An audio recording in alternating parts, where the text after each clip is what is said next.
Halo semuanya, apa kabar kalian hari ini? Semoga sehat selalu ya. Kali ini, Ruang Film akan membahas sebuah film fiksi yang berjudul The Planet of the Apes yang rilis pada tahun 2001. Film ini menceritakan tentang seorang manusia yang terdampar di sebuah planet yang dikuasai bangsa kera. Film ini juga mengandung unsur perjalanan waktu yang menarik untuk disimak. Jadi pastiin kalian menontonnya sampai selesai supaya nggak bingung dengan jalan ceritanya. Oke, mari kita masuk ke pembahasan filmnya. Pada tahun 2029, manusia menggunakan kera yang dilatih secara khusus untuk melaksanakan misi ruang angkasa. Saat ini para ilmuwan tersebut berada di sebuah stasiun luar angkasa yang bernama Oberon. Stasiun tersebut saat ini berada tak jauh dari planet Saturnus. Astronot ini bernama Kapten Leo Davidson. Ia sedang melatih simpanse kesayangannya menggunakan sebuah alat simulasi sebelum menjalankan sebuah misi sungguhan. Para simpanse itu juga diberikan serum khusus untuk meningkatkan kromosomnya agar dapat berkembang lebih cepat. Setelah mereka selesai, Leo membawa Pericles kembali ke kandang. Lalu oleh rekannya, Leo diberitahu kalau Pericles akan menjadi ayah. Ya, karena pasangan betinanya saat ini sedang hamil. Tiba-tiba, stasiun angkasa Oberon kehilangan daya. Leo segera menuju ruang kendali untuk melapor. Ternyata hal tersebut disebabkan oleh sebuah badai elektromagnetik. Badai tersebut juga mengganggu sistem komunikasi. Kemudian mereka menerima sebuah transmisi yang membuat rekaman siaran komunikasi yang pernah ada di bumi. Sepertinya badai tersebut memantulkannya kembali kepada mereka. Singkat cerita, Leo mendapat perintah untuk menyelidiki badai tersebut dengan menggunakan simpanse miliknya. Awalnya ia menolak, mengapa harus meminta kera untuk melakukan tugas manusia. Namun perintah tetaplah perintah, dan dengan terpaksa ia merelakan Pericles untuk melaksanakan tugas tersebut. Mereka akan mengirim Pericles dengan sebuah pesawat angkasa kecil atau pod. Rencananya adalah pesawat itu akan mendekati badai sehingga para astronot bisa meneliti aktivitas badai.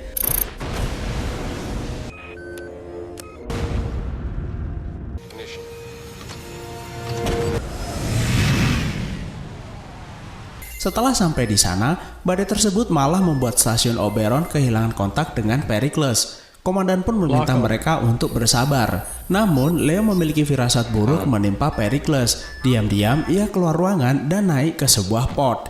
Ia berencana menyusul simpanse miliknya. Dan akhirnya, Leo menemukan pod milik Pericles melayang-layang di angkasa dan berusaha mendekatinya. Namun efek badai tersebut juga membuat Leo kehilangan kontak dengan stasiun Oberon. Tiba-tiba badai tersebut menyedot pod milik Pericles dan membuatnya menghilang, yang kemudian disusul pod milik Leo. Sementara itu di stasiun Oberon, para astronot mendapat sebuah transmisi yang memperlihatkan seseorang meminta tolong karena pesawatnya akan jatuh. Mereka mengira transmisi tersebut dari Leo, namun sepertinya bukan, dan mereka tidak mengetahui dari mana sumber transmisi tersebut.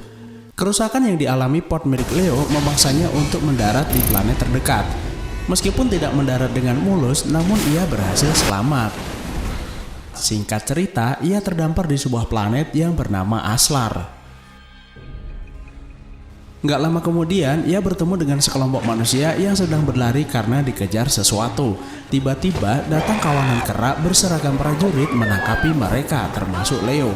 Dan sepertinya para kera tersebut bukanlah kera biasa. Kemudian para kera itu memasukkan manusia ke dalam kandang untuk membawanya ke sebuah tempat. Ternyata planet tersebut dikuasai oleh bangsa kera dan memperlakukan manusia seperti binatang.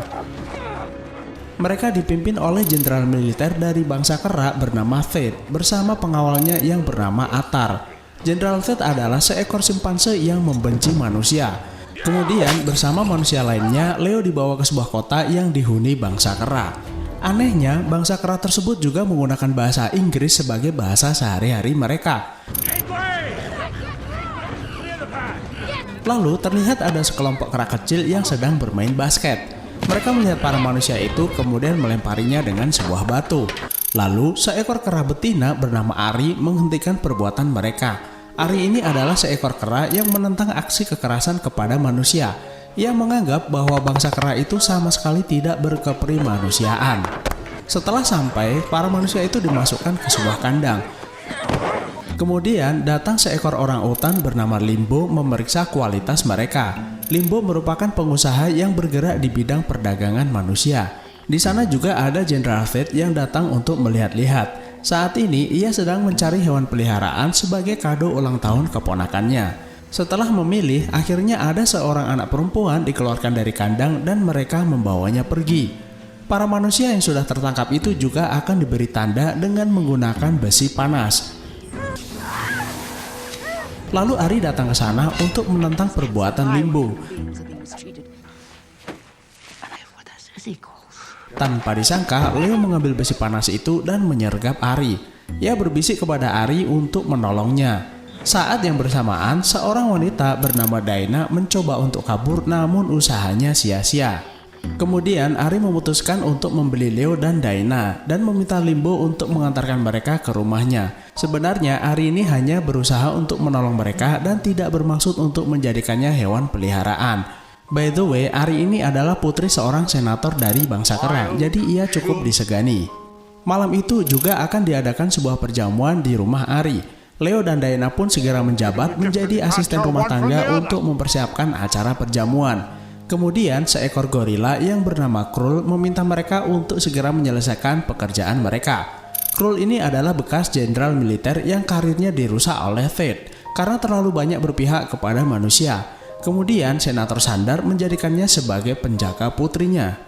Di malam perjamuan itu, Jenderal Fate mengatakan kalau populasi manusia saat ini berkembang dengan pesat dan bisa mengancam bangsa kera. Fate memiliki keinginan untuk membinasakan bangsa manusia. Namun, Senator Sandar mengatakan kalau militer terlalu bertindak ekstrim, ditambah putrinya adalah pejuang hak asasi manusia. Sepertinya Senator orang utan tidak sabar untuk mencicipi makanan. Kemudian, Krul memukul meja kalau mereka harus berdoa terlebih dahulu. Ternyata Krul ini adalah sosok kera yang religius. Ia pun segera memanjatkan doa kepada Simos. Simos adalah dewa atau bapak dari bangsa kera menurut kepercayaan mereka. Simos juga diyakini akan kembali pada suatu hari nanti. Ari begitu kesal kepada Fate karena kebenciannya terhadap manusia dan ia memutuskan untuk keluar. Kemudian Senator Sandar memintanya untuk menyusulnya. Fate sebenarnya memendam perasaan kepada Ari, namun cintanya bertepuk sebelah tangan. Saat yang bersamaan, dua prajurit mendatangi Fate. Ia menemukan ada sebuah benda jatuh dari langit dan meminta Fate untuk memeriksanya. Setelah sampai di sana, Fate bertanya, apakah ada yang mengetahui selain mereka? Prajurit itu mengatakan tidak. Lalu, tanpa ada sebab, Fate langsung membunuh mereka berdua.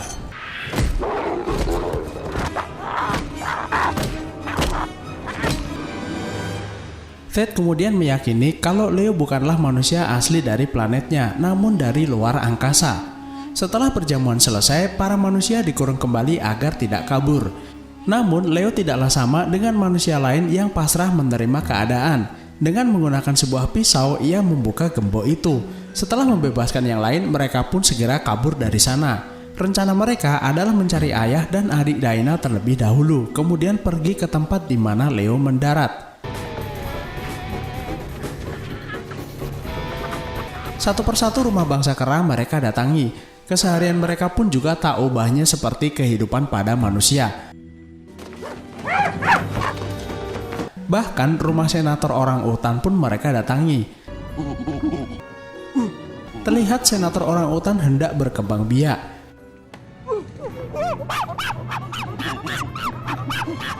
Namun kedatangan para manusia itu membuat mereka kaget dan meloncat ke atas. Akhirnya mereka menemukan ayah Daina namun dalam keadaan terluka. Sampai akhirnya mereka juga menemukan gadis kecil itu ditemukan di dalam sebuah kandang. Karena kegaduhan itu, para prajurit kera pun segera mengejar mereka. Beruntung Ari dan Krul menemukan mereka kemudian membantunya kabur melalui terowongan. Fate mengetahui kalau Ari membantu para manusia tersebut. Namun kepada senator, Fate mengatakan kalau putrinya diculik. Ia memanfaatkan kondisi tersebut untuk mendapatkan kekuasaan dari para senator dan menyatakan perang kepada manusia. Demi putrinya, senator pun mengizinkannya. Kemudian pelayan keluarganya datang dan memberitahu kalau ia dipanggil ayahnya. Fate pun meminta Atar untuk memimpin pasukan di barisan depan. Sementara itu, Leo sudah sampai di lokasi pendaratan. Leo pun mengambil senjata dan alat komunikasi yang ada di dalam pesawat. Leo bermaksud untuk mengirimkan sinyal kepada stasiun Oberon dan meminta mereka untuk menjemputnya. Ternyata alat komunikasi itu merespon dan menunjukkan kalau teman-temannya saat ini sudah berada di planet tersebut. Ia berencana pergi ke titik koordinat lokasi tersebut. Ternyata diam-diam Limbo membututi mereka dan menyalang salah satu rekannya. Dengan menggunakan sebuah pistol, ia menakut-nakuti Limbo dan Limbo pun menjadi tawanan mereka. Tiba-tiba, Krul merebut pistol milik Leo lalu menghancurkannya. Menurutnya, senjata itu bisa saja digunakan manusia untuk membunuh bangsa kera. Mereka pun segera melanjutkan perjalanan. Sementara itu, di kediamannya, Fate menemui ayahnya yang saat ini sedang sakit. Ia meminta anaknya menceritakan perihal manusia pemberontak itu. Ayahnya adalah salah satu tetua dari bangsa kera. Fate memberitahu ayahnya kalau pemberontak itu datang dari luar angkasa. Kemudian sang ayah menceritakan sejarah bangsa kera kepada Fate, sesuatu yang tidak satupun bangsa kera tahu. Menurut cerita yang diwariskan dari ayahnya, kemudian dari moyangnya dan moyangnya, Fate adalah keturunan langsung dari Simos, dan ribuan tahun yang lalu sebelum bangsa kera semaju ini, kera adalah budak para manusia. Fate pun membantahnya. Kemudian ayahnya memintanya untuk memecahkan sebuah guci merah di depannya, yang ternyata ada sebuah senjata pistol yang diyakini milik para manusia. Ayahnya kemudian meminta Fate untuk mencegah para manusia itu menuju sebuah tempat yang bernama Kalima, daerah suci yang menurut legenda tempat itu adalah asal-usul mereka. Setelah bercerita, ayah Fate pun meninggal. Keesokan harinya, sepanjang perjalanan, Leo menceritakan tentang keberadaan kera di planet bumi yang hampir punah. Sebagian dimasukkan ke kebun binatang dan sebagian lagi digunakan untuk penelitian. Dan para kera di bumi tidak bisa berbicara. Kemudian mereka sampai ke sebuah kawasan terlarang di mana mereka berada di jalur yang menuju Kalima, sebuah tempat suci yang tidak boleh didatangi. Menurut legenda, tempat itu adalah asal-usul mereka diciptakan dan Simos adalah kera pertama yang menurut mereka adalah dewa bangsa kera. Namun Leo mengatakan kalau para krunya saat ini berada di sana dan ia tetap harus pergi ke sana. Namun yang menjadi masalah adalah sekelompok pasukan militer membangun camp yang menghalangi jalan mereka. Di malam harinya, mereka menyelinap dan mencuri beberapa kuda. Sementara itu di dalam tenda, Atar sedang berdoa kepada dewa Simos. Atar ini adalah murid dari Krul, jadi ia juga religius seperti gurunya. Leo menembakkan sebuah suar untuk mengalihkan perhatian, namun aksinya segera diketahui prajurit yang kemudian mengejar mereka.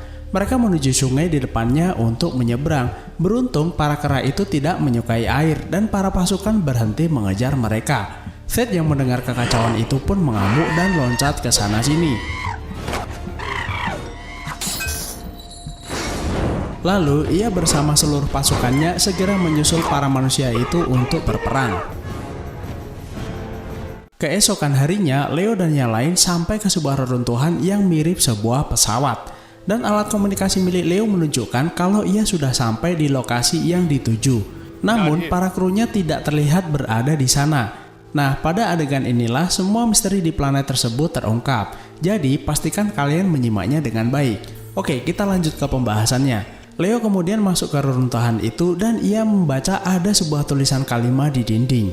Ia kemudian mengusapnya yang ternyata tulisan lengkapnya adalah Caution Live Animals. Ia juga melihat ada sebuah ruangan yang sangat mirip dengan ruang kendali stasiun Oberon. Ia pun meyakini bahwa reruntuhan itu adalah stasiun Oberon.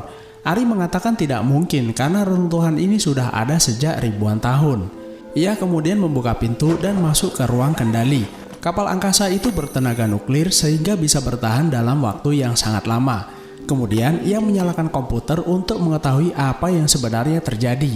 Dalam sebuah rekaman video, sang komandan mengatakan kalau mereka mencari pilot mereka yang hilang dalam badai elektromagnetik. Leo langsung menyadari ternyata badai tersebut mendorongnya menembus waktu.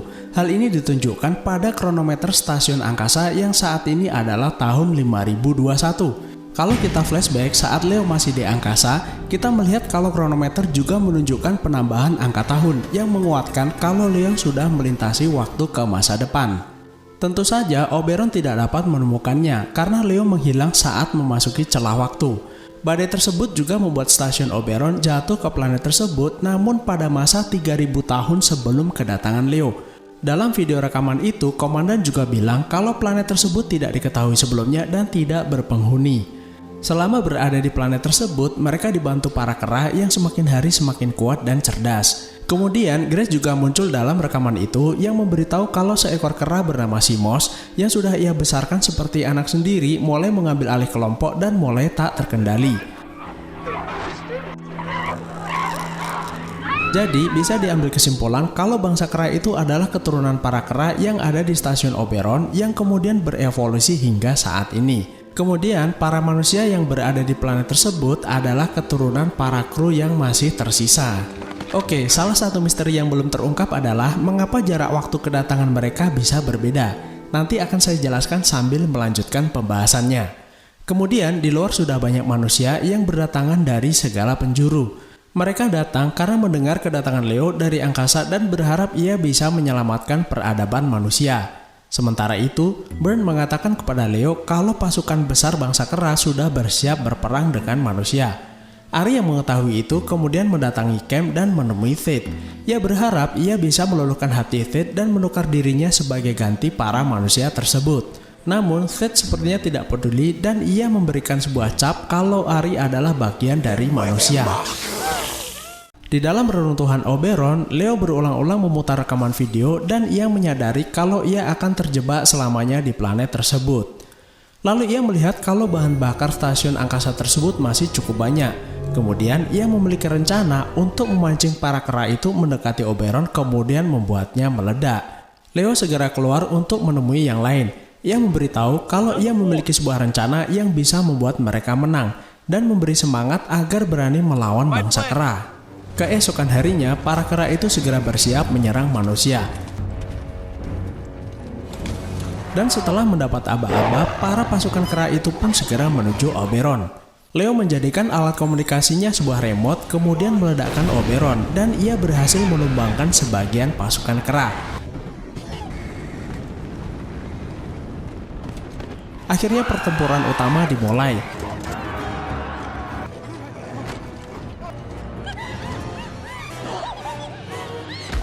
Di tengah pertempuran, akhirnya mantan Jenderal Krul dan bekas muridnya bertarung satu sama lain. Thade yang melihat Leo di tengah kerumunan segera mendatanginya dan menyerangnya tanpa ampun. Tiba-tiba, secara mengejutkan terdengar sebuah ledakan di angkasa. Ternyata itu adalah sebuah pot yang mirip dengan milik Leo. Tanpa disangka, ada seekor simpanse berpakaian astronot yang tak lain adalah Pericles. Kemudian, para bangsa kera itu mengira kalau ia adalah Semos, dewa mereka yang telah kembali. Peperangan pun langsung terhenti begitu saja. Oke, pada adegan ini kita bisa menyimpulkan mengapa Oberon bisa sampai terlebih dahulu ke planet tersebut. Jadi begini penjelasannya. Urutan yang memasuki badai elektromagnetik itu atau bisa juga disebut sebagai celah waktu adalah pot yang ditumpangi Pericles, kemudian disusul Leo, dan kemudian disusul oleh stasiun Oberon. Tidak dijelaskan stasiun Oberon menuju badai tersebut selang berapa lama. Namun yang pasti mereka mencari Leo hingga terdampar di planet tersebut.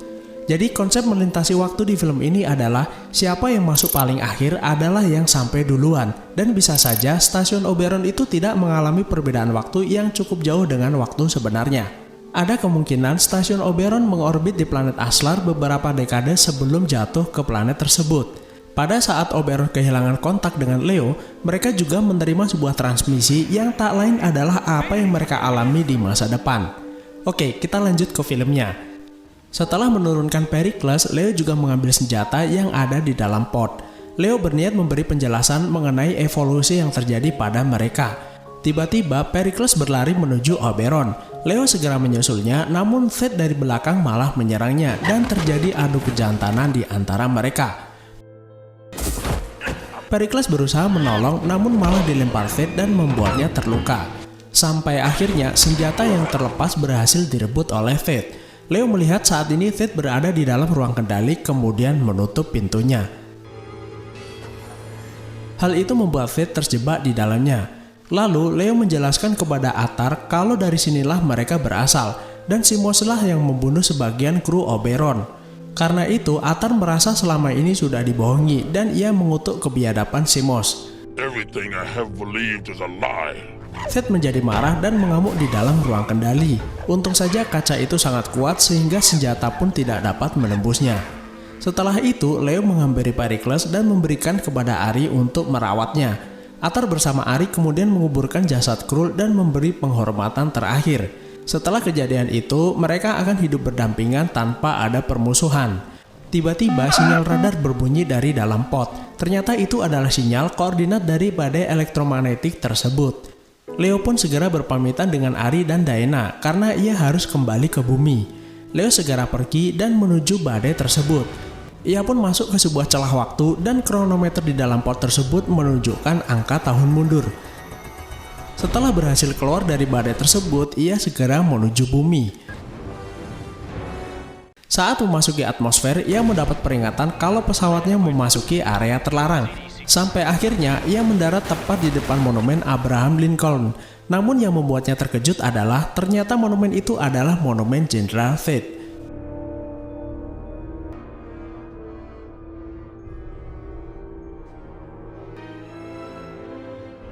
Kemudian para polisi dan wartawan sampai ke tempat di mana Leo mendarat, yang ternyata mereka itu bukan manusia melainkan bangsa kera. Hal itu tentu saja membuat Leo menjadi bingung, dan tentu saja kalian pasti ikutan bingung. Karena setelah ini film selesai dan tidak ada film kelanjutannya. Meskipun begitu, ada beberapa hal yang bisa dijelaskan mengenai kejadian tersebut. Namun yang pasti Leo tidak mendarat di bumi paralel, ia mendarat di bumi asli dari mana ia berasal. Penjelasannya adalah saat Leo meninggalkan Aslar, Jenderal Fett itu belum mati. Yang kedua, ada sebuah adegan di mana Jenderal Fett membunuh prajuritnya saat ia menemukan pesawat milik Leo. Bisa jadi bangsa kera ini akan semakin maju dan bisa melakukan perjalanan keluar angkasa. Ada kemungkinan Fett juga memasuki celah waktu yang ada di dalam badai tersebut. Dan menurut teori lintas waktu di film ini, siapa yang masuk terakhir akan datang duluan. Pada saat Leo keluar dari badai tersebut, kronometer menunjukkan angka terakhir 2155. Yang artinya ada selisih 126 tahun dari waktu aslinya. Kemudian, Fett yang datang jauh sebelum kedatangan Leo mengambil alih bumi dan terjadilah apa yang terjadi di akhir film. Film ini sebenarnya mengandung banyak plot hole yang sulit untuk dijelaskan. Salah satunya adalah mengapa setelah ribuan tahun keturunan manusia tidak mengalami perubahan atau menemukan teknologi sedikitpun. Justru para kera yang berevolusi menjadi lebih pintar. Yang berikutnya adalah dari mana kuda-kuda itu, sementara komandan menjelaskan kalau planet tersebut tidak berpenghuni. Ya, mungkin saja Oberon membawa beberapa ekor kuda atau di planet itu sudah ada kuda sebelumnya. Namun, kembali lagi saya ingatkan kalau ini adalah sebuah film fiksi yang akan menjadi sebuah tontonan menarik jika kita tidak terlalu pusing mikirin sebuah teori. Jika kalian punya kesimpulan berbeda, bisa tinggalkan di kolom komentar. Terima kasih sudah menonton, sehat selalu dan sampai jumpa di next video.